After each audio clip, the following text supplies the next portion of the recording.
In the past 25 years, 94% of all terror murders in the UK have been committed by Islamist terrorists, who also make up 75% of counter-terrorism caseloads.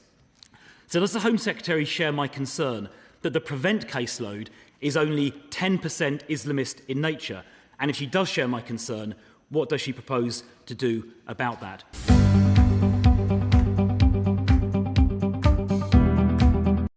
It is, of course, right that criminal behaviour is prosecuted and punished. At the same time, we have a duty to ensure that policing of genuinely criminal behaviour does not stray into policing of free speech or free expression. In individual cases, this can be a challenging balance to strike. I trust the Minister will approach these cases with the appropriate caution and sensitivity. While many aspects of the Minister's statement are encouraging, I am concerned that other members of this government have failed to approach this issue with the necessary caution or the necessary candour.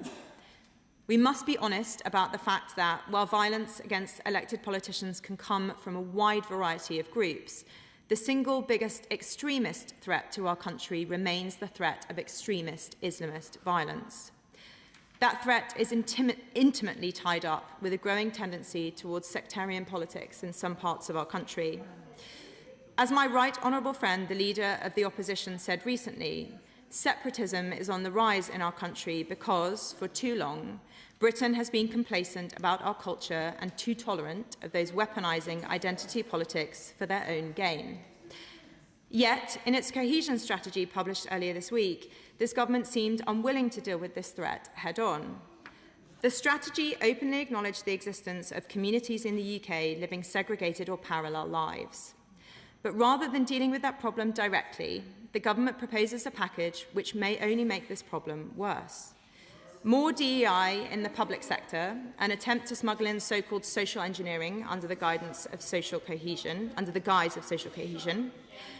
advisory boards designed to manage tensions when it was exactly this focus on managing community tensions which allowed rape and grooming gangs to operate unchecked for so long in towns and cities across our country, and a new rebranded Islamophobia definition to be issued as guidance to public servants, which will have a chilling effect on their behaviour. This will make it harder to have open public discussions about subjects like female genital mutilation, grooming and rape gangs, and extremism, including any threats it may pose to our democracy. We have already seen that creating conditions in which people fear being branded as racist for keeping the public safe can create horrific outcomes.